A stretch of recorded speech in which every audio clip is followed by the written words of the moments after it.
Plane crash above the ocean with only you and one you know other this passenger example. surviving. Both of you get washed up on a deserted island with nothing but sandbanks and palm trees. Once you wake up on the shore and look around, the you coconut notice dick the other sucking side analogy. of his footprints. Looks like he woke up before you. Could you put it full screen? Yeah.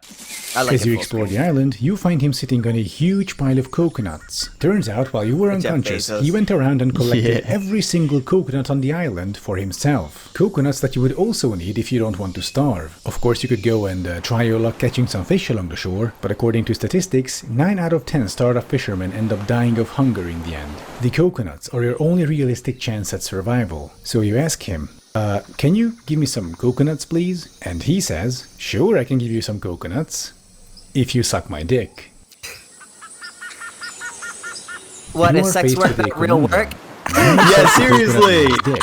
Seriously. All right. So this is what you say, all right, to this argument, okay? Is sex work not real work? Is sex work not real work? True. Because that's some real. I forgot where I heard that from, but when I heard that, that shit made me laugh. I think I heard that from, I don't know, Mantis Wave or somebody like that. But the argument is essentially that you are not allowed to withhold a scarce resource from another person so long as they're going to die. If there's the only way that they can survive is by taking that coconut by that person, then they have the right to take that scarce resource from that person simply because they are going to die. It's kind of like the argument that I made earlier. But again, any argument that you could make in order to take another scarce resource from another person, whether it be a coconut or their body, you can then apply to your body. So again, the Liquid Zulu made this argument, and this is a lot of these arguments that I make, I got them from Liquid Zulu. So credit to him, which is the argument that he made, which is, okay, well, let's say if a guy is going to die and they're the only way in which they can live is if they punch you in the face.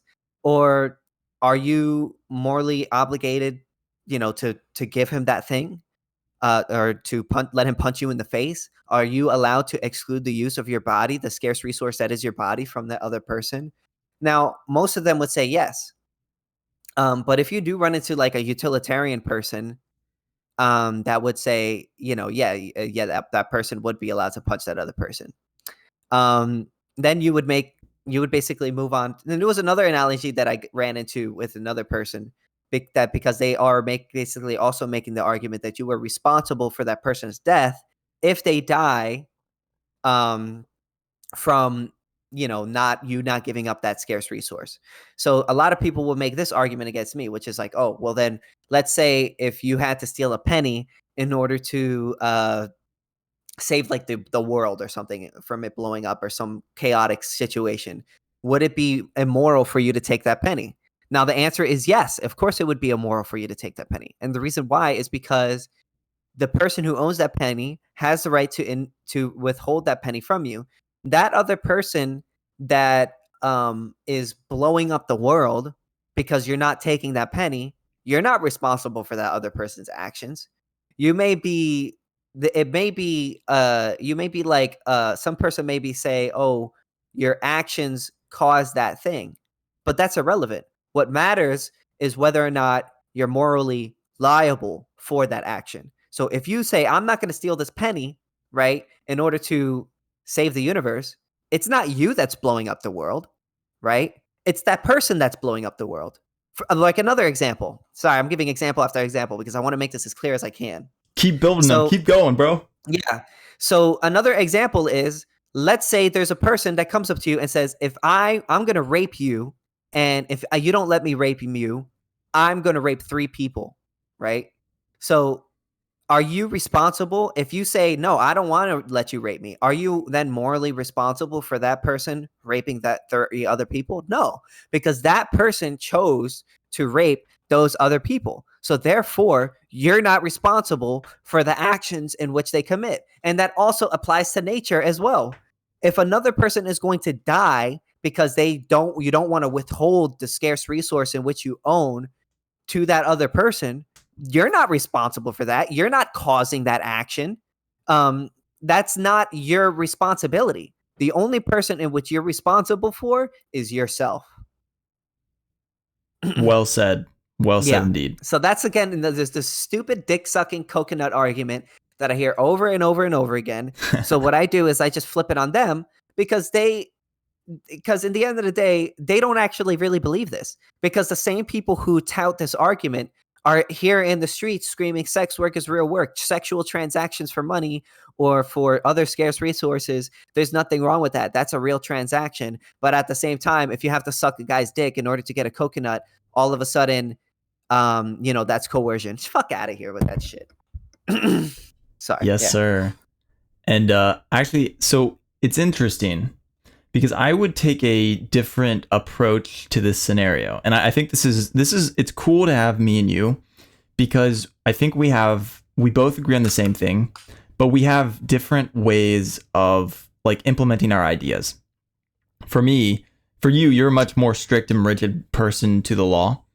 But for me, I'm also this way. But for me personally, I'm a egoist, a consequentialist, and a determinist first and foremost. And then from those ideologies, the natural extension for me is anarcho-capitalism. And the way I see this is that I don't believe in morality. So I don't think that there's anything wrong or right in this scenario. And how I would approach this is that say this scenario did take place. Essentially, what you would be doing as the man who collects the coconuts is, since morality doesn't exist, violence is neither good or evil. And so what happens if you attempt to coerce somebody into doing something by gathering all the resources, you are doing something that could be considered very dangerous. Because what's going to happen is, and say there's more than one person, even if there's one person, but say there's more than one person, you don't have the law on your side. The law does not exist in this scenario. The only thing you can hope to have is morality, and morality doesn't exist. So really what's happening is you have your preferences versus their preferences. And if you do some stupid shit, like try to monopolize the very limited amount of food on the island and coerce people into doing things, they are going to violently uprise. They're going to have an uprising and violently overthrow you. That's just what's going to happen. And that's neither good nor bad. That's just what's going to happen. So they will take those things from you violently, and there's nothing you can do about it. And that's why you have to be intelligent. Yeah, so my argument against that would have to be, in the end of the day, when there's more than two people, law applies, because there could be conflicts over scarce resources. So how you determine who the individual who is allowed to use that scarce resource in that specific way is the individual who is the property right owner of that scarce resource. So therefore, when we look at situations like this, I'm sure we can all acknowledge that someone has the ability to violate the property right of another individual. But that's not what we're talking about. What we're talking about was whether or not someone ought have the right to do that. And what I'm arguing is someone ought not have the right to do that. And the reason why they do is because they run into contradictions, and contradictions are false. Contradictions are false in the law, but contradictions don't exist in morality, because you have to presuppose that morality exists, and you can't prove morality. So in this situation where you don't have a foundation for law, it sounds like you would be talking about morality, right? No, what I'm saying is what we're trying to determine is how we ought to settle disputes over scarce resources. Right. And the reason that we get to creating law is because individuals come together and decide that they want their preferences to be maximized. And the way that they maximize their preferences is by establishing conflict reducing laws. Mm-hmm. And so in this scenario, this is a one-off scenario that won't happen in reality, because in this scenario, resources are so incredibly scarce, but that's not true in the world around us. But in this very scenario, and this is part of my problem with Zulu, is when he gets into this territory, I think, which we might have some disagree on. I don't look at the world as like if somebody murders somebody else, that is a contradiction. I don't look at the world that way, because a contradiction means it doesn't exist, but that obviously does exist. And so if someone did overthrow the Coconut Man and he killed him, that's not a contradiction that happened. You see what I'm saying? No, what we're saying is that if they were to try to justify that action, they would contradict themselves through estoppel, because their actions would contradict their words. So for instance, if I punch you, and the reason why we could punish people is because their actions call against their words when they initiate an aggression against another person. So when you initiate an aggression against another person by punching somebody in the face, you've demonstrated through that action. And human action is when you act to alleviate, well, you already know what human action is, but whenever you act, you ascribe a right. You're saying, I ought have the right to do this thing. Because if you didn't feel you had the right to do that thing, you wouldn't do it. So when you punch another person in the face, you're saying, you've demonstrated that you're saying, I ought to have the right to punch you in the face.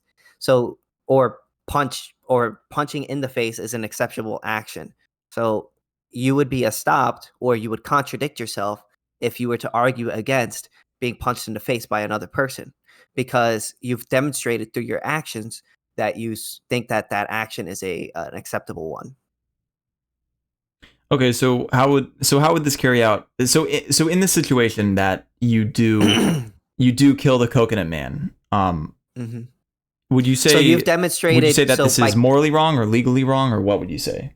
I would say that what you've done, well, I would say personal. Well, moral is a personal preference. So you could say, I think that's wrong because I don't think it's right to kill other people. I don't want to be killed myself.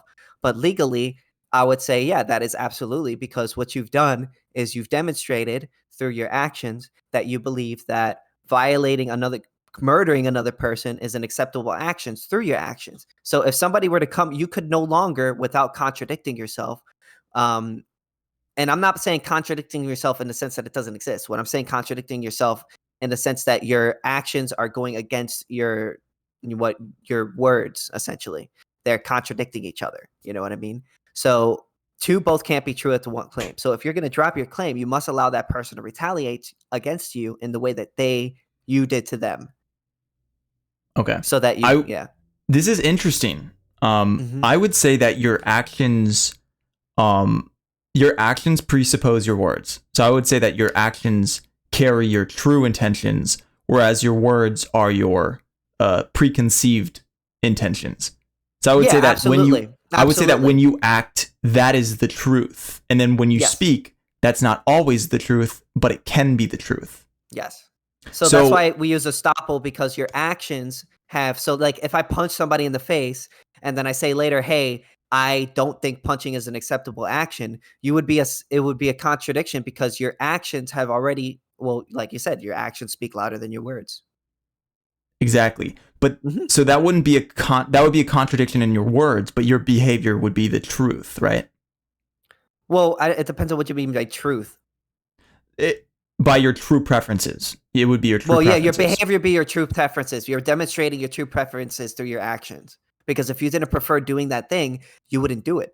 Because human action is purposeful. Yes.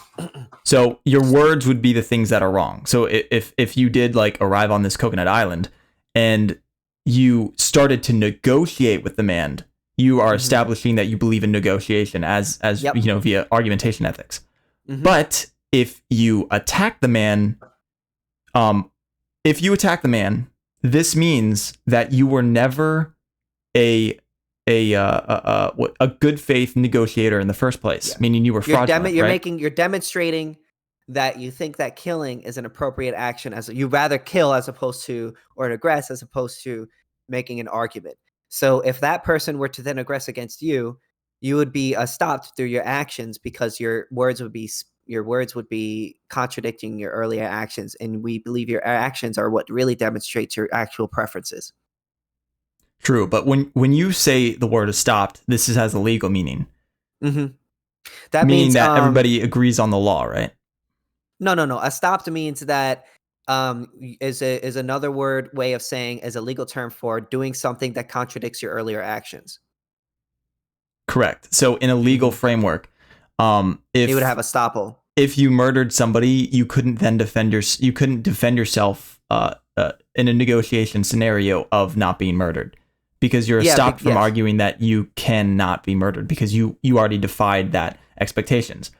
But in the case of a coconut island, where does the legal framework come from?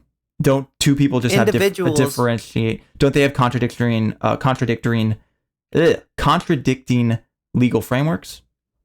Well, every person is going to have disputes. Like, there's always going to be disputes over scarce resources. But what we're talking about is not whether or not those things are possible to arise. What we're talking about is whether or not what is the best non-contradictory way of settling that dispute. And so if that person was on that island, yes, that other person could take that other thing from that other person. But if he were to try to justify that, he would then be contradicting himself. And we believe that contradictions are false. So because of that, we're never going to support that. Interesting. I think that this is an interesting topic because I think we do have a little bit disagreement here as far as I'm not sure if we have a legal disagreement, but I think we have a disagreement about where the law starts, probably. Well, individuals are in rights are just an act that ought not be impeded. It's an action that ought not be impeded, and it's a preference essentially. And when you act, you're demonstrating a preference. You're saying, I ought have the right to do this thing, essentially. So your rights come from your actions, and the rights. So essentially, it is up to you to sort of enforce your own rights. You know, if you're on an island, it isn't up to another person to defend your rights. It's up to you to defend your rights. Now, if somebody were to violate your rights, obviously that's wrong, but that's separate from, like like someone having the ability to murder somebody and whether or not they have the right to is like two completely different things. Okay, hear me out here. I think this is interesting because the way I look at this is I look at the world as what is, and I don't really get too much into what we ought to do, except for theoreticals and whatever. But the way the world works, and you can tell me if you disagree with any part of this, the way the world works is that violence is the true governing, is the truth. Violence is the truth, essentially. Whoever holds the most power gets their way. But because of praxeology, because of the way that man acts, violence is not monopolized into any one person. And so what this means is that we create markets, and with these markets, people have votes in the form of their violence and their actions and their bodies. And because people want to profit and people want to achieve what they desire, they will not engage in violence because violence is actually antithetical to getting the things that they want. And so they don't engage in violence. But this entire time, violence is the underlying truth of the world. Whoever has the most violence controls what happens. And the reason that people don't enact violence on other people is because the decentralization of violence will then converge on them if they go against society. So if they kill somebody, then suddenly society will say, we've deemed you a threat to us, and now we're going to kill you, or we're going to throw you in jail. And this is because violence is decentralized. I agree with you on the sense that, yeah, we live in a world, and I wouldn't say might makes right because that's ascribing a moral or a legal or a moral claim to that. But you would just say might is. Might is. And yeah, obviously people can attack other people. People can murder other people, and they can have your way with you. But what I'm trying to say is that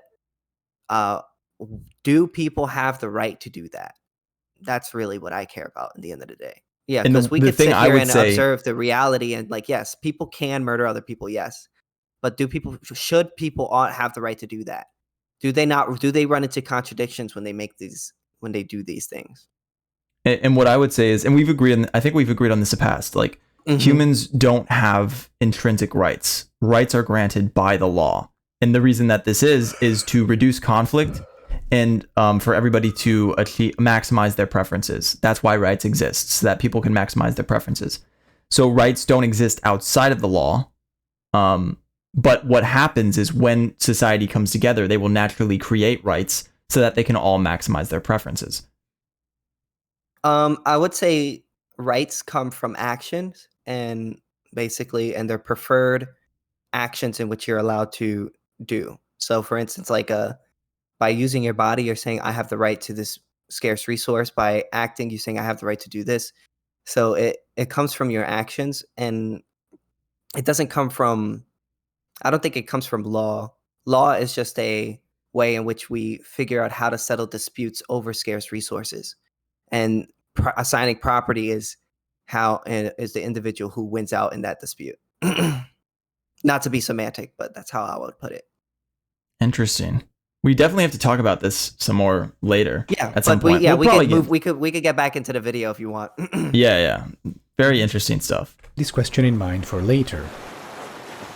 My political views, and consequently my urban planning and transit views, are all informed by one overarching value. I want as many people as possible to live the best lives they can with the largest possible degree of freedom. In practice, this means that every adult person should be free to do whatever they want as long as they don't harm others physically, he doesn't actually mentally, believe this. or financially. And just to clarify, I am pro-choice. I don't think the fetus is a full-fledged person, so the mother's interest should take priority. Financially? What does so that as mean? a freedom-loving person, what is financial freedom? How do you harm somebody financially? See, this is the issue with these people, is they think that like they equate physical harm with you making profit or something like that, or you charging a lot of money for something. They consider that to be physical harm, but it's really not the same, because the person who is selling that thing isn't responsible for whatever comes from you not getting the thing. And also, he doesn't actually believe this either, unless he wants to ban like masochism. He doesn't actually believe this, because harm itself isn't intrinsically bad. People harm themselves all the time. People go to the gym. Some people are sadomasochists. Like, he doesn't actually believe that physical harm is bad. We talked about this earlier. The reason that the R word is bad is not because you're harming somebody or giving them trauma. The reason it's bad is because it's involuntary. That's the reason it's bad. And people need to understand that. And also, what do they mean by harm? That's another thing. Like, harming. Yeah. Like, that's such a subjective thing. A general word. Subjective thing. Yeah. Like, simply because that, again, like you said, what matters really in the end of the day is the consent violations. Are you initiating an aggression against another person? Are you violating their consent when they have not violated another person's consent? That's really fundamentally what matters. And when you break it down to them, because when they say harm, they don't really mean, saying something mean to another person or doing something rude or, cheating on your wife or something like that. What they mean to say is like physically harming somebody, but then they do things like, they say things like, oh, well, you could financially harm somebody. So again, they don't have a clear distinction. They're not clearly distinguishing between the two, between physical harm, mental and financial harm. Like, is it? Yeah, I don't know. That's what I'm trying to say. No, that's exactly right. Like, you can't put financially harm in the same category as physically or mentally harming another person, because there's no rights violation happening that causes that. Because if you could cause physical harm to another person, you could cause mental harm to another person, so long as you're not violating their consent. So for instance, if another person wants to commit suicide, right, and they want you to kick the stool, you may be harming them, but that's their choice to commit suicide. That's your body. That's your choice. If another person wants you to stick a needle in them and inject heroin into them, are you not allowed to do that because you're harming them? It really, what matters is consent in the end of the day. But not only that, like it gets blurry too, because like at what level are you harming them? If you hand somebody a slice of pizza, are you harming them? Mm-hmm. Technically? Yeah. Technically, yeah, you are harming them, because you're giving them something that's bad for them, and that might increase their risk for like a heart attack or something, right? Yeah. You are harming them. But that's ridiculous. Like this financial harm thing, this is like saying if you put a hoodie out on the website, like you say, I made this hoodie and it's $8,000. This logic would mean that you are harming all 7 billion people, or whoever has access to this website. You are harming all those people that you put this product out onto the whatever website for, because you're saying you are coercing them into taking a bad deal. That's because the logic. there's somebody out there that doesn't have a sweater, that needs a sweater, that can't buy that sweater because it's $800,000. Well, it's just like, so you're physically harming that person. Yeah, they're just playing fast and loose with the word harm. That's really what it's really stupid. Mm-hmm. Such person, so the mother's interest should take priority. So as a freedom-loving person, it should be self-explanatory that I support ideologies such as free market capitalism or even anarcho-capitalism, right?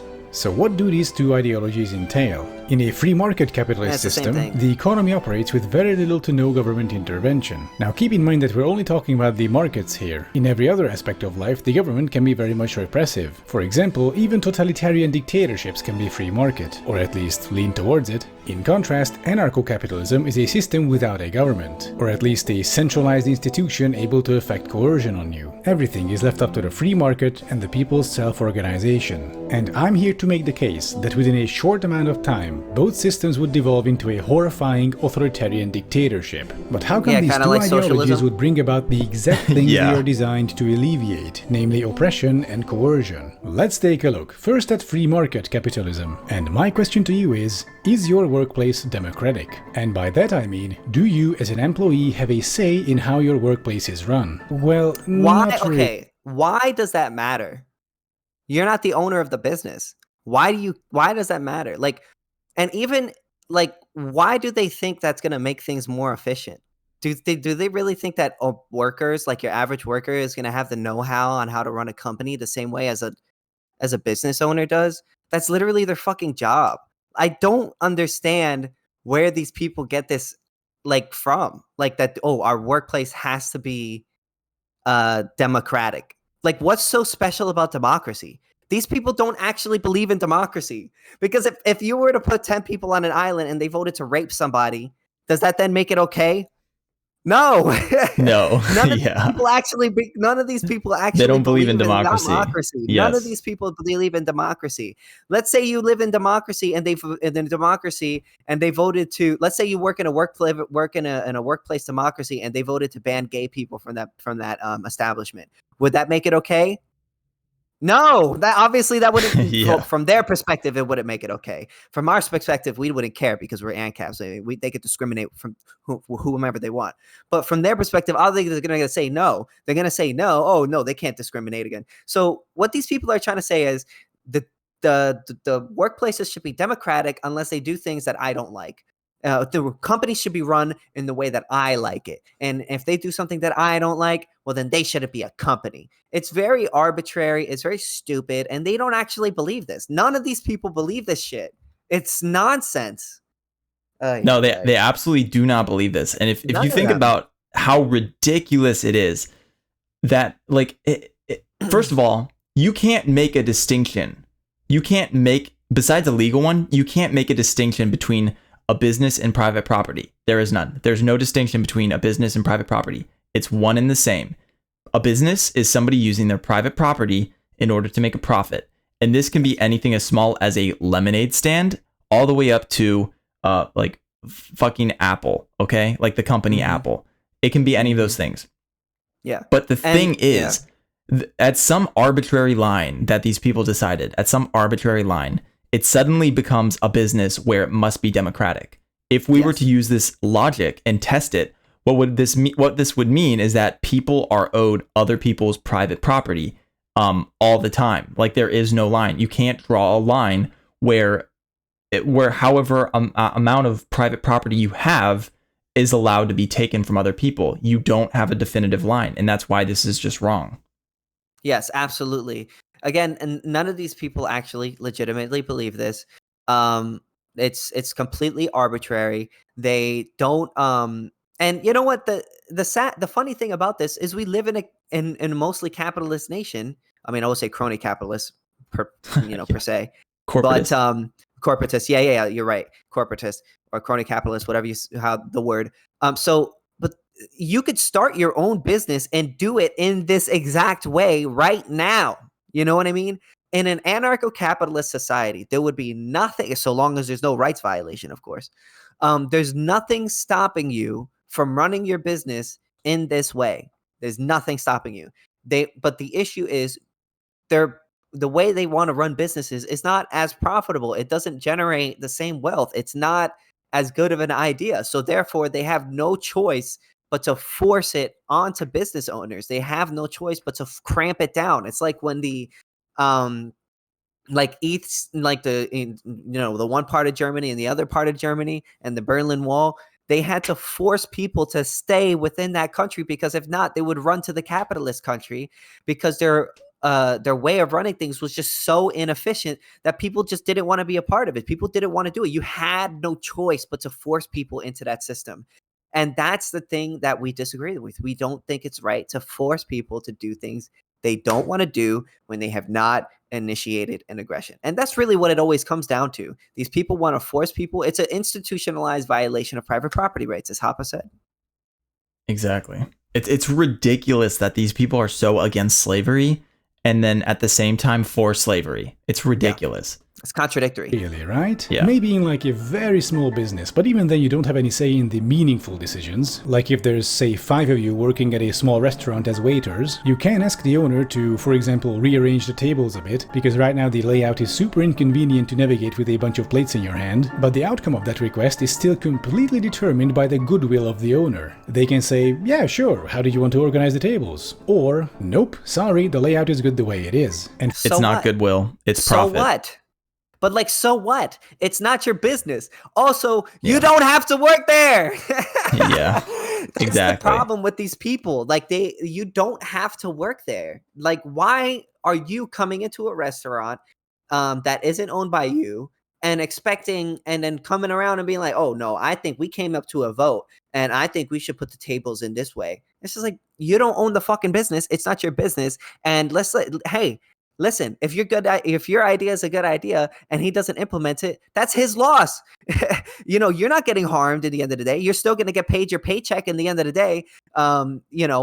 It's going to be his loss in the end of the day. When that business fails, the person who is going to lose their money is going to be the business owner. They're going to have to, if they incur debt from that business, they're going to lose all the money that they invested. And if not, and if they incur debt, they'll have to pay that money back. Whereas the worst thing that can happen to a person that works for a business, the only thing that could happen is they could get fired, and then they have to go work, and they could go work somewhere else. So again, because they're not taking any risk in terms of like, no matter what, they're getting a guaranteed paycheck, and if they don't like it, they could leave. These business owners can't just leave the business and then just be like, hey, whatever, there's no more I don't have to worry about this anymore. They can't just abandon their business. They have to pay the downside. So if they're risking their money, and then they should get the money that comes with the profits. They should get that profit, because what's going to incentivize a person to put to sacrifice? And also, these people aren't getting their money from nowhere. They have to trade their labor in order to get the money, or they have to leverage something in order to get that money, whether it like through a bank or something like that. So this money doesn't just come from nowhere. So they're trading their labor or other people's labor that they willingly gave to them, and because money is just a tangible form of labor, they're risking that thing in order to create a business to make money. So if you take away that money after the end of the day, after they spent all that money, other business owners are going to look at that and be like, okay, so what's the point of me putting all my money into this? As soon as I make a profit, people are just going to snatch it my way. If I lose money, I have to pay it back. Are people going to pay me back? Are people going to give me the money when my business fails and it goes into debt? No, those workers aren't going to cough up their paycheck in order to pay the downside when the business isn't profiting. They're not risking anything. They're going to get paid no matter what. These workers, but the business owners, they're risking pretty much it all. Exactly. And I think this is a small thing I want to say to that I think is not talked about enough. The way that leftists treat money is absolutely absurd. Like I genuinely think they don't understand what money is. Money is not like this mythological substance that is like from somewhere, that from like the metaphysical realm. Money is literally just it's essentially a IOU note that represents resources. That is what it means. Yeah. Money literally just represents resources that you don't have. It's an IOU. That's all it is. So if you take away money, because people are like, oh, people are just incentivized by money. No, people are not. They like money because they like resources. And when you have enough resources, this grants you time. And it's what's amazing about money. People don't talk about this. Money is a gift. It's a beautiful thing because you can, with money, you can do things with money that you can't do with resources. You can make yourself have time. You can create businesses that will give you more resources. This is something you can't do with resources. And it's incredible. And money makes it so that you can transport this large amount of assets without actually having to like transport these assets all over the place. That's the beauty of money. But money at the end of the day just represents resources. And with those resources, you can give them to people and then they will give you something in exchange. Normally it's, I will give you this resource, you give me your labor. That's normally how it happens. And you know, it's like you're working in my resource, you're working in my diner, you're wearing my resource, you're wearing these uniforms and the trays and the tables. I'm just asking you to manage these things and I'll give you some of my resources for it. And that's all voluntary. That's why it's okay. But the opposite isn't true. You can't force people to work for you. You can't do that. But you can you have to offer them something in exchange. Exactly. You can have a contract with them. You can say, hey, I'm willing to do this for you. And then people are adults. They're allowed to make their own decisions. They can decide to work in a workplace. For me, this is like a little chiefdom, if you will. It's a small community, you got the chief running things, and everyone can just go and petition the chief personally if they want to. But see, the outcome of the request is still determined completely by the chieftain. Even if all 5 of you go to them and say, so here's a petition, all 5 of us have voted to rearrange the table layout, the chieftain can still go, yeah, I disagree with that, so too bad. We end up with a system where the will of the people will be taken into account if, and only if, A, the leader is a nice person, B, the leader is afraid that some of the subordinates might quit and so they would need to spend more time and money on additional recruitment, or C, the leader believes that the new table arrangement would lead to more efficient work and so the business would make more money. So here, whether the will of the people will be taken into account depends on A, personal kindness, B, fear of losing money, and C, the promise of more money. So as you can see, this is not exactly the perfect recipe for freedom. So what happens in a bigger business? Yeah, it is. It's the perfect recipe for freedom. Well, because there's no rights violation going on. Like, people are allowed to do what they want. Like, and also the whole chieftain thing that he's making, it's not necessarily the same. I mean, I guess you can argue it that way or make it look that way. But in the end of the day, if the resource is if that resource belongs to that person, you would have to necessarily violate their consent in order to push your will onto them. You're saying that, oh, well, because they want to arrange the table in a way that they want to do it, they have the right to violate the consent of that individual who owns that thing. But what we're saying is just, no, you don't have the right to do that because that would be initiating an aggression. And you can also apply that again to the human body in any situation. So, absolutely. With more employees. Big business takes the concept of chiefdom and upgrades it to a totalitarian dictatorship. As Bob Black wrote in his essay The Abolition of Work, work makes a mockery of freedom. The official line is that we all have rights and live in a democracy. Other unfortunates who aren't free like we are forced to live in police states. These victims obey orders or else, no matter how arbitrary. The authorities keep them under regular surveillance. State bureaucrats control even the smaller details of everyday life. The officials who push them around are answerable only to higher-ups, public or private. Either way, dissent and disobedience are punished. Informers report regularly to the authorities. All this is supposed to be a very bad thing, and so it is. Although it is nothing but a description of the modern workplace. A great example of this is when major corporations... The problem with this again is just like, if you pay, if you don't, either way, like if you don't do it, you're gonna pay. Like, what do you mean by pay? You're not paying anything. Oh, you could just leave.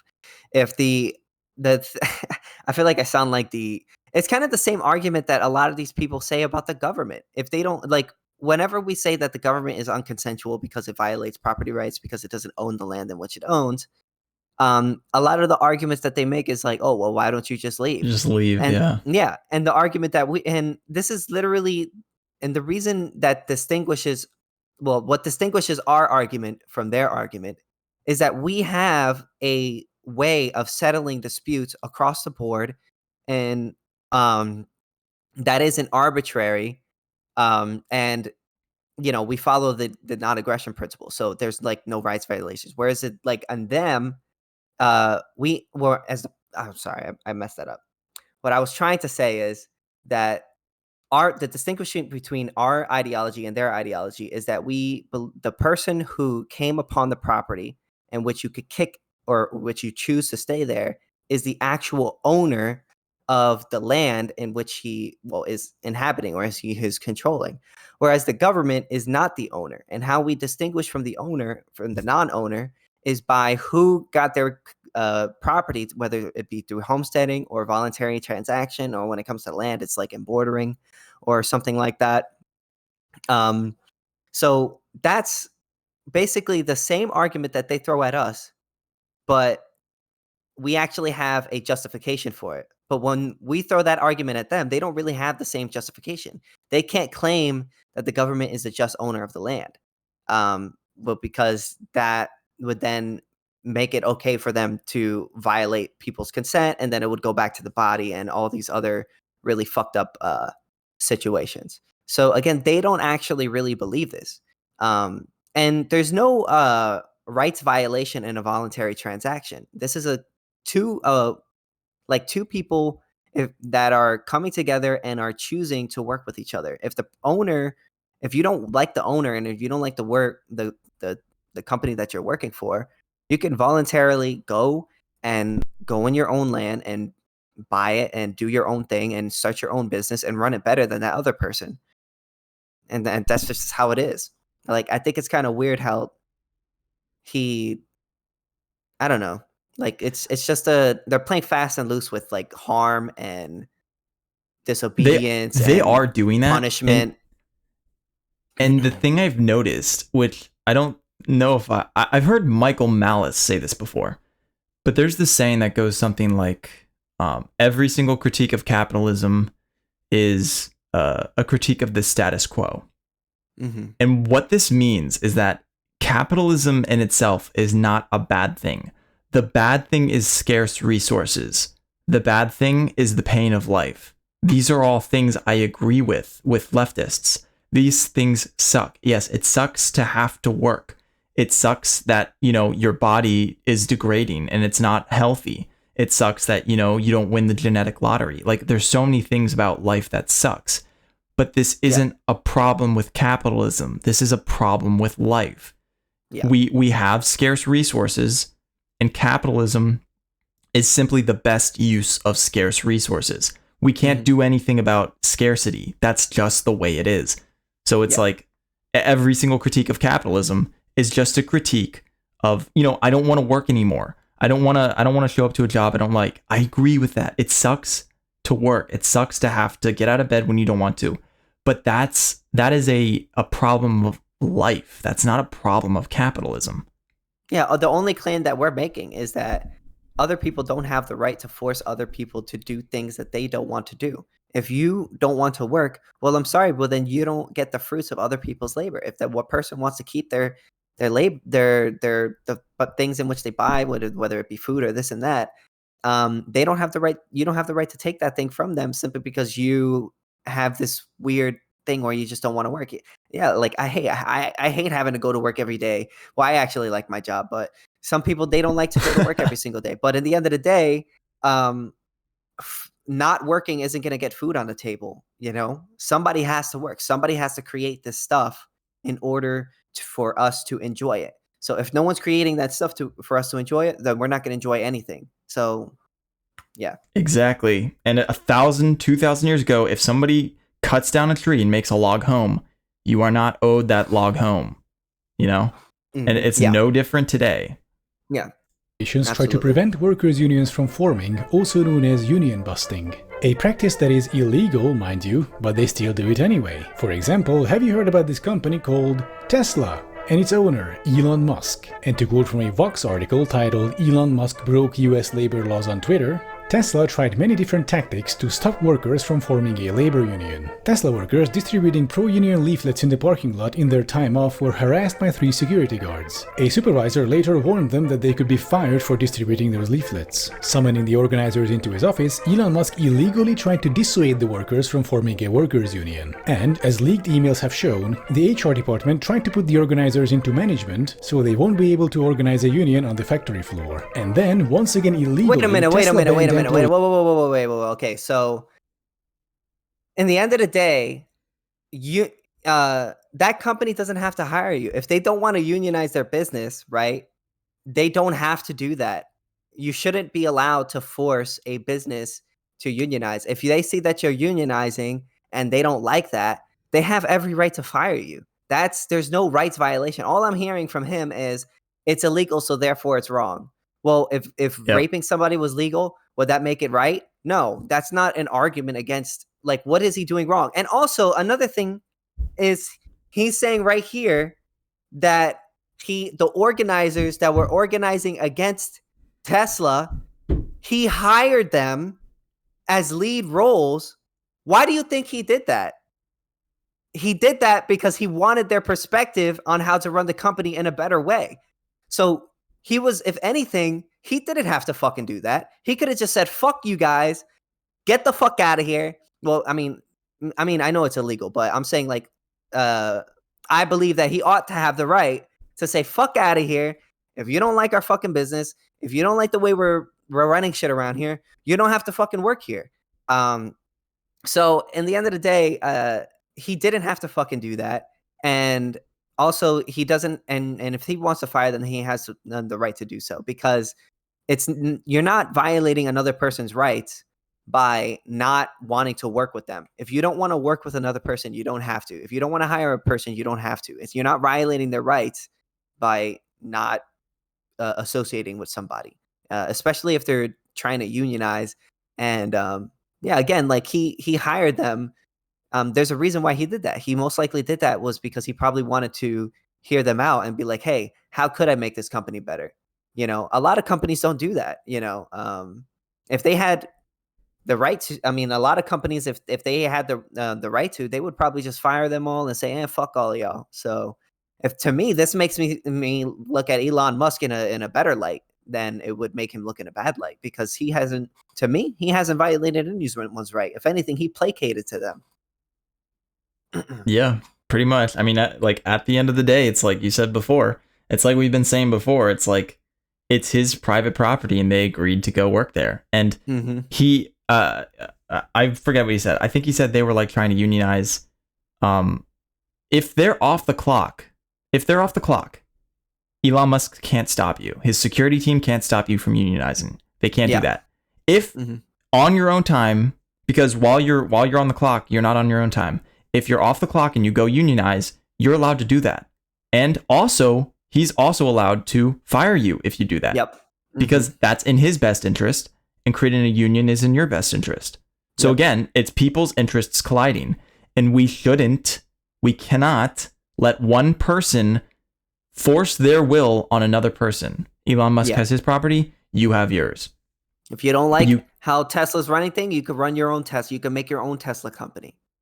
Yeah, you know, exactly. Employees from wearing pro-union t-shirts and buttons. And also illegally, Tesla fired one of the organizer's co-workers who criticized Tesla employees who spoke out against the union-backed bill. And then, repeat after me, illegally, Elon Musk tweeted out the following. Illegally? Nothing stopping. Nobody cares. The law doesn't make something right or wrong. You don't even care. He doesn't care about that. He doesn't care about that. In the end of the day, he doesn't care whether it's illegal or legal. Because again, if it's like the rape example that I made earlier, if it was legal to rape somebody, that doesn't make it okay. Simply because it's illegal to rape somebody, that doesn't make it wrong. What makes it wrong is the rights violation that's going on. You have to have more than just, it's illegal, illegally. Like, who gives a fuck?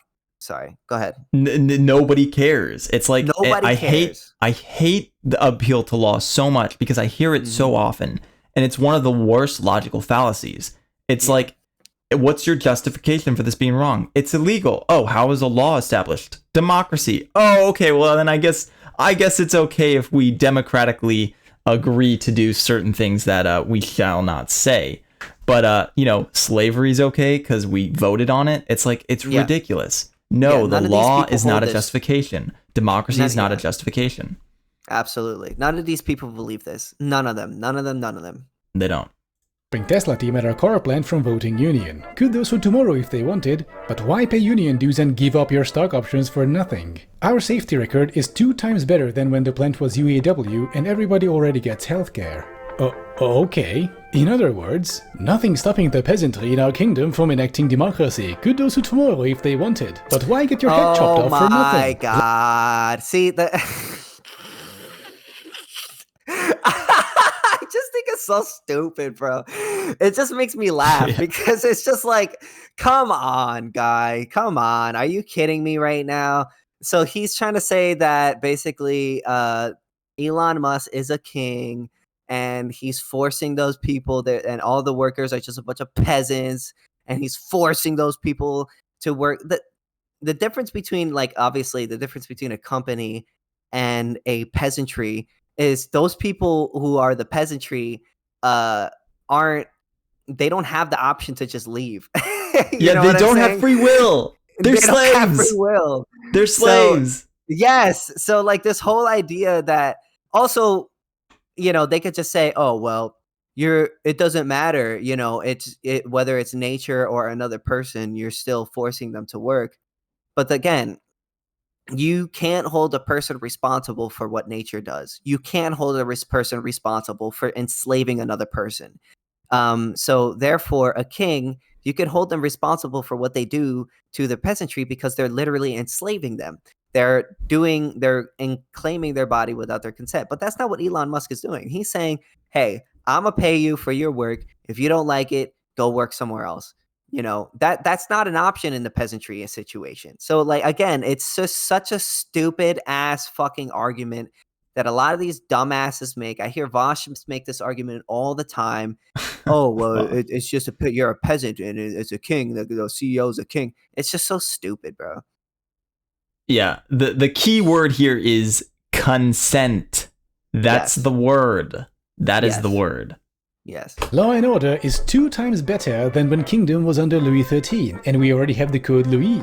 Alright, so at this point, what real choice does the employee have? Proponents of free market capitalism usually bring up the fact that the workers can just switch workplaces or, just move to another city. This is the freedom that workers have. But is it though? Changing your workplace is not an easy thing to do. I know because I've done it before. It's long, time-consuming, financially difficult. Chances are you'll be without a salary for at least a month. Okay, that's such a stupid argument. Simply because switching your job is not easy doesn't give you the right to violate another person's consent. So here's another argument, because I hear this argument a lot. And Liquid Zulu, I'm always like going back to him because he always has these great analogies, which is, let's say you marry somebody, and the reason why you married that person is because they're taking care of you, right? And they say, hey, I want you to wash the dishes, and if you don't wash the dishes, I'm kicking you out. That person is relying on that person.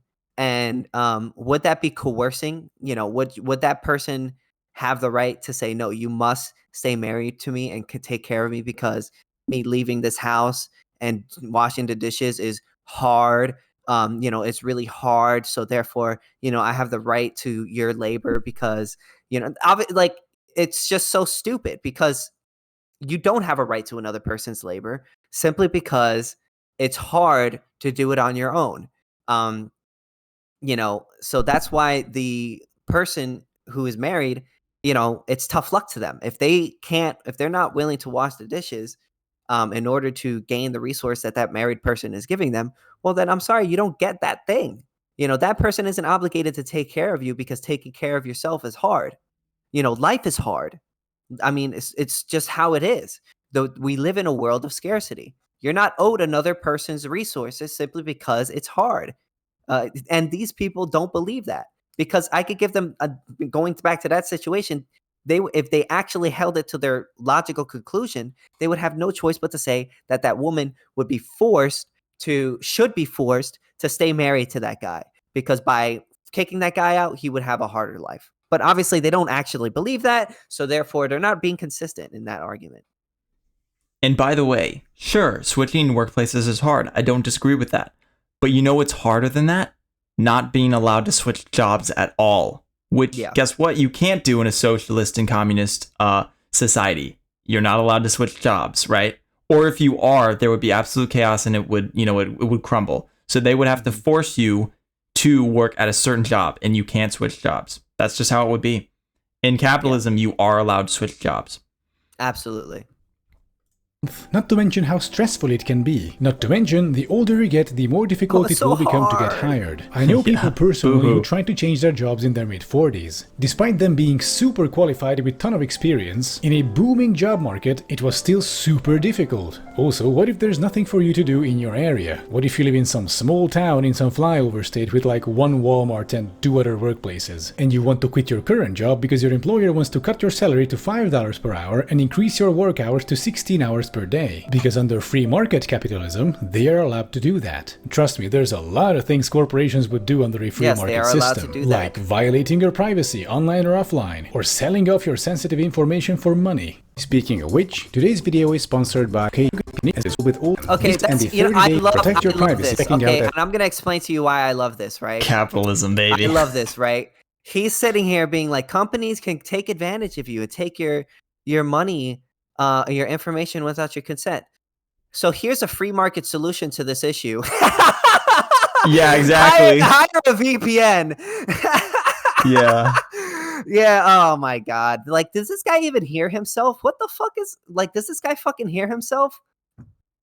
I don't think their brains can comprehend. Like, I just don't think they understand economics. Like, they don't understand human nature, and because they don't understand human nature, they don't understand economics. Also, if you don't want your information stolen, then don't go on the website that's stealing their information. You're going onto their domain, and then you're getting upset with them because they're monitoring your stuff. If you don't want them to monitor your stuff, well, then maybe you shouldn't use their stuff. That's how it works. Just use the dark web. Just use the dark web, bro. Absolutely. It's like going onto a stage and getting upset that people are looking at you. It's just like, hey, you're on a fucking stage. You know what I mean? And that doesn't belong to you. So if you don't want people to look at you, then don't go onto that stage. And, also he's complaining about it, but then then he literally puts a free market solution that was created because people were upset about this issue. This is literally a free market solution to this issue that he is literally being paid to advertise to us, while also complaining about about capitalism, while literally giving us a free market solution to this issue. Yes, the irony. It doesn't make sense. Sorry, it's so stupid, bro. That's just so fucking dumb.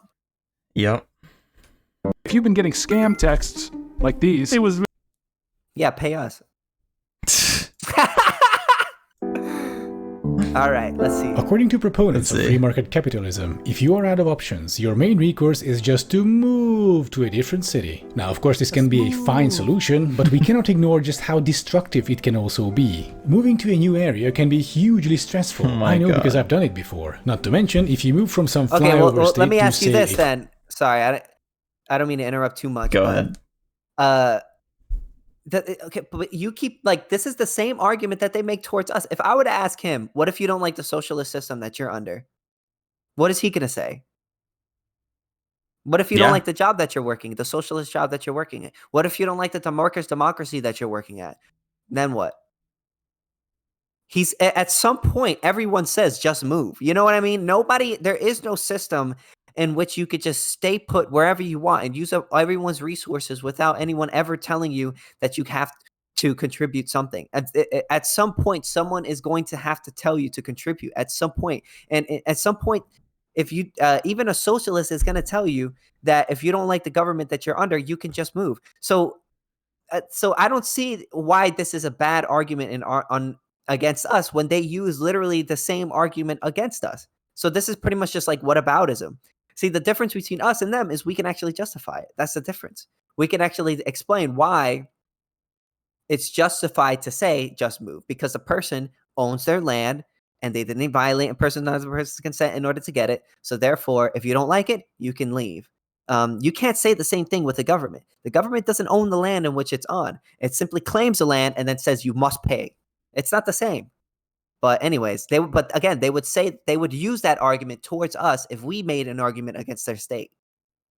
Exactly. So exactly. And it's like, if a famine is going on and like a small town like loses like all their crops and there's no jobs, it's not the job of the businesses to keep paying employees when they like literally just giving them their own money for free. That's ridiculous. Yeah, where are they That's get the money from? What if they run out of money? Where are they going to get it from? Exactly. But it's like it's worse than that, because it's like, why should somebody be forced to give their private property for free just because things around them bad are happening, right? It's like, if they're losing all their crops and there's no more work, why must the business owner pay you when he doesn't have money to pay you? And the same applies across the free market. Mm-hmm. Yeah, just coastal state, you'll be leaving behind friends, family, acquaintances, i.e. you will lose your social safety net and you will lose your community. And this is made all the worse if you have, say, school-age children. You have to take them with you. That means leaving behind their school, their friends, hell, even maybe their boyfriends or girlfriends, the teachers they knew, the neighborhood they grew up in. This is my feelings. This is just the my feelings argument. Oh, my feelings. Oh, the horror. Yeah, you have to deal with hardship in life. Yes. Yes, you have to deal with hardship in life. Yes. Again, these are all problems of life, not capitalism. This is just, he's just explaining why life is painful. You don't think people are going to have to move under a socialist system, dude? Like, you don't think people are going to have to move from school to school in a socialist system? What is this guy trying to say? Like, you should be allowed to be permanently where you are, even if there's no way to uphold the way your standard of living? Like, where I don't know. I don't know where this guy's going with all this.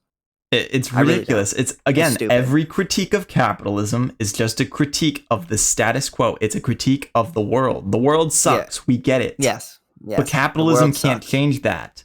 It can only reduce it as much as possible. And life comes with grandparents or other relatives who also live there. Now, I'm no child psychology expert, but I don't think for some reason that's particularly conducive for the child's development. The only group of people who would not be affected by the negative consequences of moving that much would be young adults between the ages of 18 and 25, who are hyper online, don't leave the house that often, and have very few to no real-life friends. And so let us now talk about anarcho-capitalism and what its proponents want to bring about. Yeah, boy. And so, as we discussed before, free market capitalism doesn't want government influence in the market. However, the state can be very much present in other aspects of life. For example, they can still provide public services and infrastructure next to the private ones. Anarcho-capitalism, however, in its primal form, is a stateless society. There is no government. Everything depends on people's self-organization and the free market. All the functions that were performed by the government previously are now completely privatized. Meaning you could live on your private property and freely contract with anyone else without any coercion, as long as they basically just don't mess with other people, also called the non-aggression principle. This means that technically you would be able to live a life of absolute freedom. Well, until the Amazon Gestapo shows up and tells you that you are now under the rule of holy Jeff Bezos I, and anyone opposing him will be decapitated in an Amazon warehouse, and their body parts will be sent to their family members with a warning. That's not what we believe. What the fuck?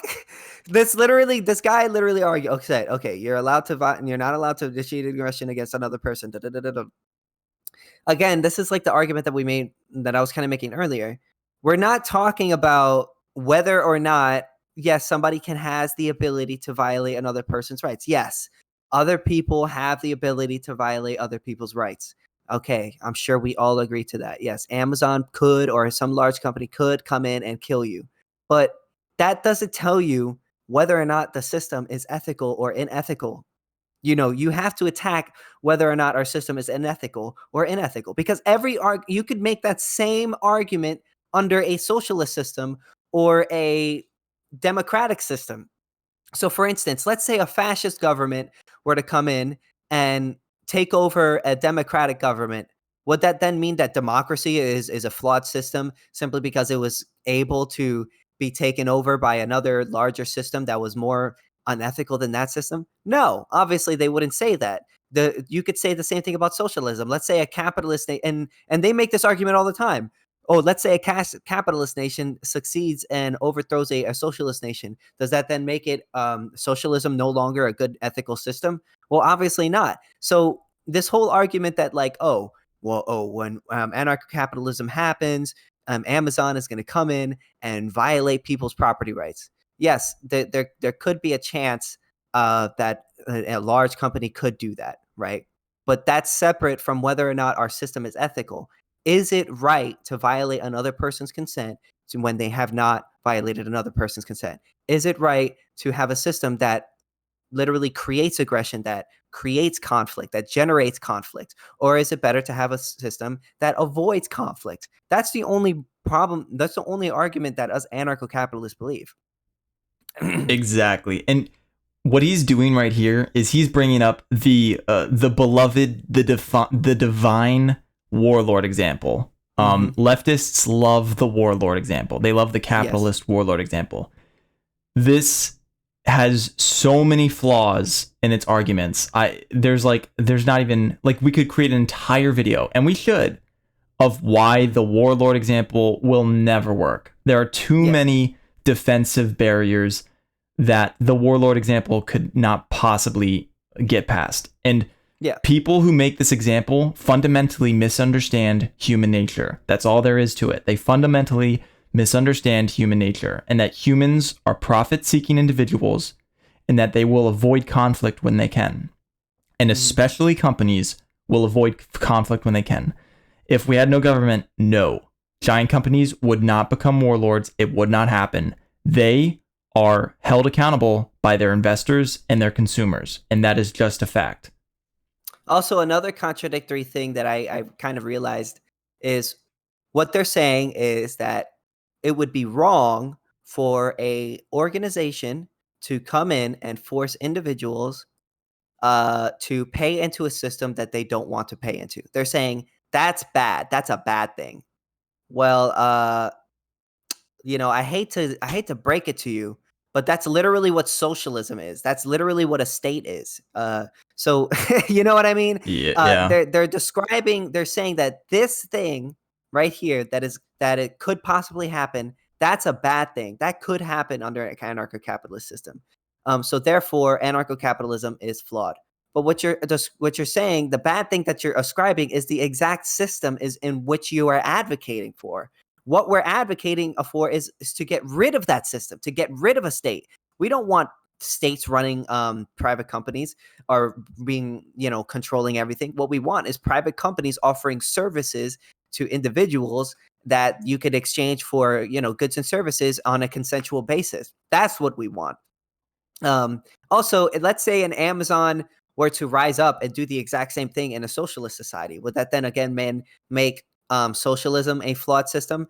We're not claiming that. So, if we just that, well, I do believe that anarcho-capitalism is the most effective system, personally. But what we're mainly arguing is that it's a more ethical system.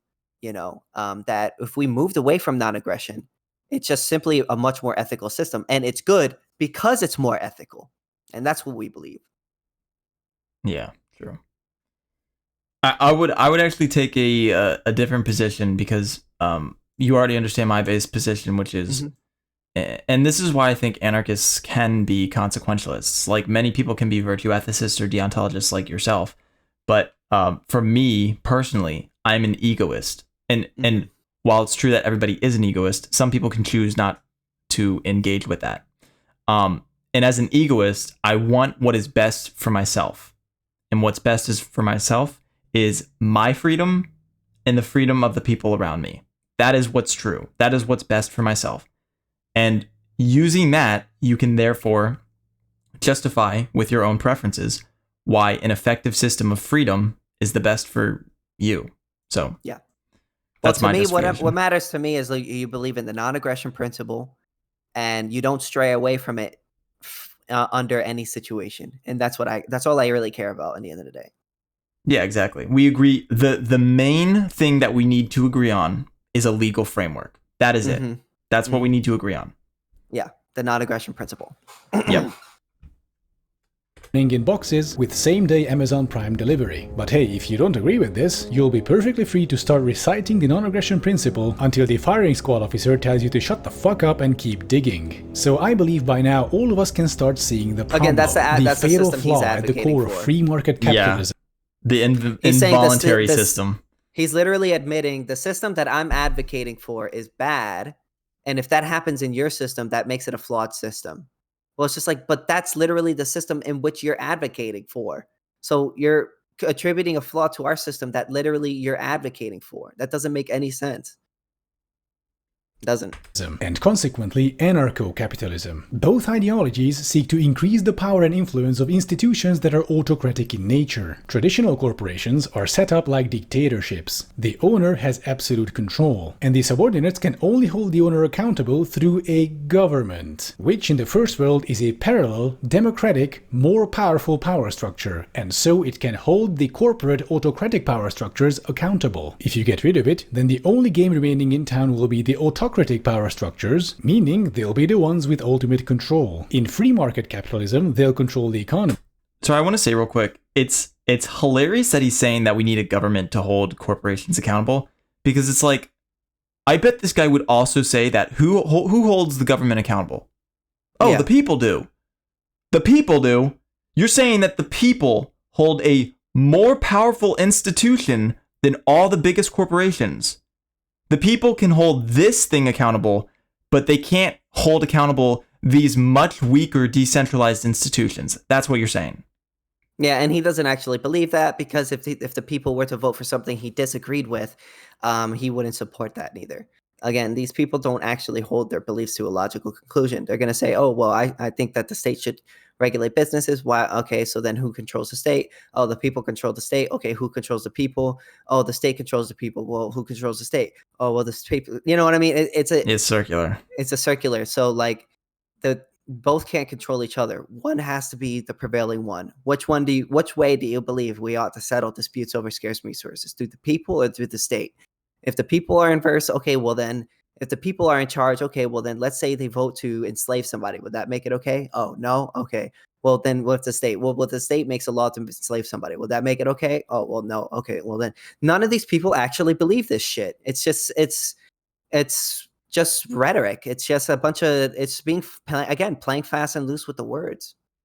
Yep, exactly. And who knows, maybe more things by proxy, and in anarcho-capitalism, they'll control everything. And guess what? Coercion happens to be the central part of any autocracy. So if your goal is the lack of coercion, then free market capitalism or anarcho-capitalism should be the last things you would want. And I'm confident in making this statement because coercion already exists in the current system, and it's not coming from the government. If your only choice is to work some shitty job or be homeless, as is the case for millions of people, then I would say you are not really free. I mean, hey, you do have the option to quit and be homeless, but is that really the type of freedom you would want? And so let us now circle back to the original question. Do you suck the coconut man's dick? Hey, you're free not to. Sex work is not real work. Dying of hunger as the consequence. And that I believe to be coercion. If you want a system with the maximum possible amount of freedom and the minimum possible amount of coercion, then, if I were you, I would not base it on the current form of capitalism, a system that is autocratic in nature. But I do think there is a solution actually, namely workplace democracy. Give workers more control over their own workplace. Curtail the absolute power of business owners. Let workers democratically decide how profits will be allocated. So I would personally just give a tax break to any worker co-op firms and see if they were profits. Like what insights do workers have that would change anything? You know what I mean? What is more true than someone's action? What is more true than someone's action? It doesn't make any sense. When somebody buys something, exactly. When somebody buys a product, there is nothing more true than that act of them exchanging their money for something they want. There's nothing possibly more true than that. A democracy will get you farther from the truth. That is, people will attempt to gather the things that they value, and that's just what a market is. Mm-hmm. Yeah. Hey, I'm not. Listen, but again, if you want to, again, these freaking socialists, like, they fail to forget. You could start a workers' co-op right now. Yeah. There's nothing stopping you. And in fact, we have like tax like fucking shit that you can get that will help you if you start a fucking business co-op. So I don't see why these people are sitting here crying about fundamentally what these people want is they want to force everybody into a workers co-op. That's really what it is. Even if you don't, it doesn't matter if you don't want to be a part of it.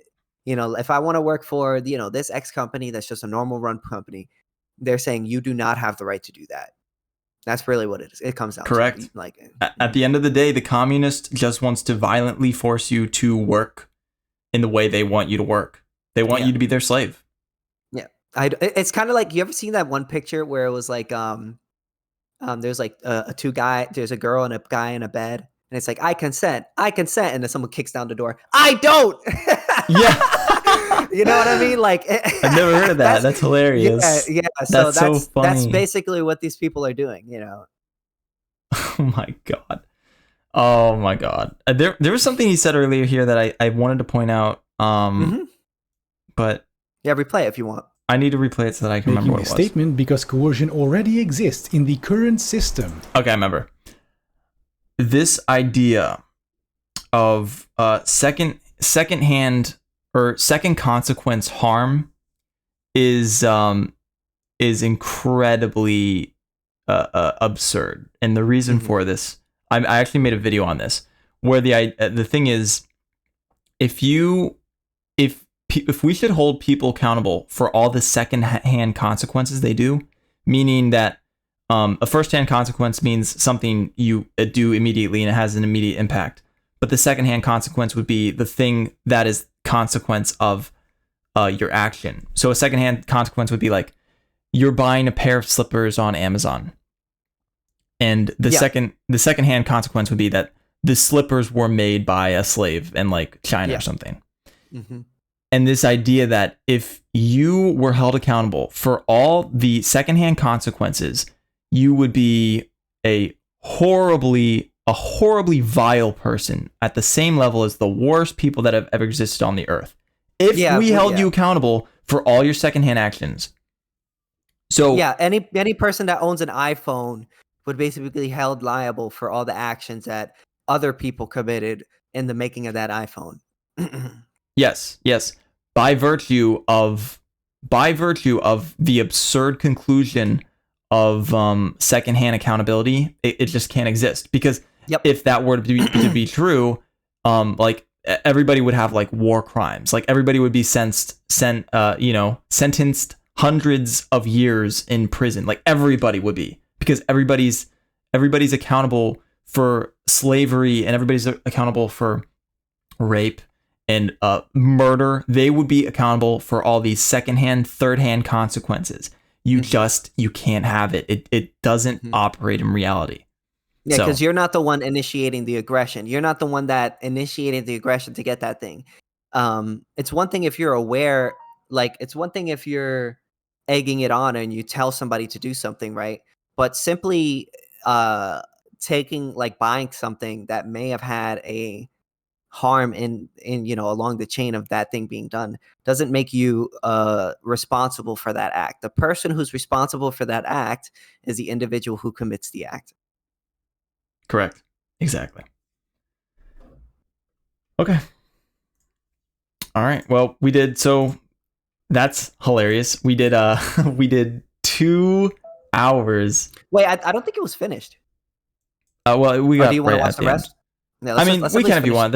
It's probably the same stuff. How can we still have traditional firms? How come we haven't transitioned into worker co-ops? Well, consider the following. Just because a system is better, it doesn't mean that we will automatically transition to it. The prerequisites of capitalism existed centuries before capitalism itself. And I do believe that the next step after late-stage capitalism, the system we have currently, would be co-op-based capitalism. In any case, we need something new, and we need it now. And free market capitalism or anarcho-capitalism are just not going to cut it. They're just more the same. And I believe we've all had enough of that already. Coconuts and all. Thank you for watching. Please like and subscribe if you haven't already. Sex work is not real work. We need to force people to do what I want. We need to force people to be part of workers' co-ops, even if they don't want to be a part of it. prostitution should be illegal, but I really highly doubt that. He's basically saying, oh, prostitution should be illegal, but it should not be illegal. Like, I really want to know, does this guy actually support making like prostitution illegal because it's like automatically coercive? Like, should any part thing that you have to use your body for in order to exchange it for some other thing, like, whether it be boxing or having sex or working hard in a job, is that also all just coercive, and that that should all be banned? Then wouldn't workers cooperatives also be banned should be banned as well, because you're not fully getting it just doesn't make any sense. None of this makes sense. This guy doesn't actually believe anything that he's saying. And it's all arbitrary whims. That's all it is. He doesn't care about a fully fleshed out, functional, consistent system. He doesn't care about that. What he cares about is getting the things that he wants. And there's nothing inherently wrong with wanting something. But the problem is, when you're willing to engage in violence, you're going to be harmed from it. You and everyone else is going to be worse because you attempt to use violence. It's just, there's no way around it. Yeah, this guy's wrong. We won. Yeah, we won. We won. Anarcho-capitalism won. Adam something fucking zero. That guy, I don't know what the fuck that guy's on about. No. So this is crazy. Him. You should. He probably doesn't do debates. He probably does video essays and makes a ton of capitalist money because of it. Yeah. He's got 1 million subscribers. Believe this shit, bro. Like, it's like Hassan Piker. This dude makes millions of fucking dollars. He lives the most capitalist lifestyle he could live. Mm-hmm. He lives in billions of fucking dollar houses. You know what I mean? And what is he doing that really separates him from another person? That also does the same thing. Like, there's not much. There's really not much. He's sipping champagne with Hassan Piker in their mansion. Mm-hmm. That's what they're doing. Us libertarians, we live by our principles. In the end of the day, we don't. I mean, so long as you're not initiating an aggression against somebody, we don't have a problem with free exchange of goods and services. We don't have a problem with profit. We don't have a problem with consensual transactions between people. We don't have any problems with like gay marriage or racial issues or whatever. We don't care about none of that. In the end of the day, we just don't believe it's right to initiate aggressions. And so long as you're a consistent libertarian. To be a consistent libertarian, all you got to do is just don't initiate an aggression from somebody. Don't steal from somebody. Don't harm somebody. Don't attack somebody. And there you go. You're consistent and you're a consistent libertarian. That's all you need to do. Well, with these people, they have to jump through all of these hoops. They make all this money. They do all this shit in a capitalist system that they think is wrong, but at the same time, they're doing more to, like, they're pushing the system that they're against more than they're like harming it, if that makes sense. They're helping it more than they're harming it. Yeah, that's exactly right. Yeah. All right. That was 2 of the shortest videos I had. The shortest videos I had. That's crazy, dude. Yeah, we should do more videos like this. I liked this. Yeah, this is fun. Listen, even though I disagreed with this video, I did like this video. I did like how he did it. So yeah, no, it was awesome. So I think the first video was like 8 minutes, and then this video was 13 minutes, and we currently have 2 hours of footage. Yeah. So yo, I had that's fun. Crazy. I had fun. So if you want to do this again, yeah, absolutely. Yeah. Anytime. Absolutely, dude. Yeah, I mean, like, I've got, like I showed you before, I've got plenty of videos that we can go over. So yeah. I don't know if you want to do, I don't know if you have time tomorrow, if you want to do a little something, or if you want to do something next week. That's ultimately up to you. Mm-hmm. Whatever time fits into your schedule. Mm-hmm. But yeah, this has been fun. You recorded everything too, right? Oh no, I assumed that you were recording everything. I am recording everything. I just wanted to make sure. I'm doing this for you, man. You know what? You can have it on your channel. And if you want to send me a version to put on my channel, I'll do that too. No problem. Oh, thanks, bro. No, I appreciate it. I didn't know you were. Mm-hmm. Yeah, no, you can absolutely. I mean, I appreciate that you're letting me, have all this content. Yeah, listen. I'm helping you. You're helping me too. In the end of the day, we're both ANCAPs. I'm trying to help. I'm trying to build us ANCAPs. I'm trying to make us into like the next bread tube. We got to work together. Hell yeah. So. Dude, that is good. why I started all of this. Okay. Mhm. That's literally why I started all this, because I was getting into this, like I've always wanted to talk to people about things that mattered. And throughout my life, it's been really, really hard to find people that want to engage in meaningful discussion. And for so long, I felt alone in that respect because I can't talk to anybody. So it's really nice to start being able to speak with people about things that I value, things that I care about. And ultimately, what I'm doing with all this is, ultimately in life, what I want to do is I want to make meaningful relationships with people. And the reason I started this YouTube channel is because I wanted to make meaningful relationships with people that hold the values of the same things that I care about. So I do want to like talk to more anarchists, and I want to build a community, you know, making friends with people like you who share the same values as me. And so that's why this is just really awesome. There are a bunch of us. There are a couple of us out. We're pretty niche, but we're out here. You know what I mean?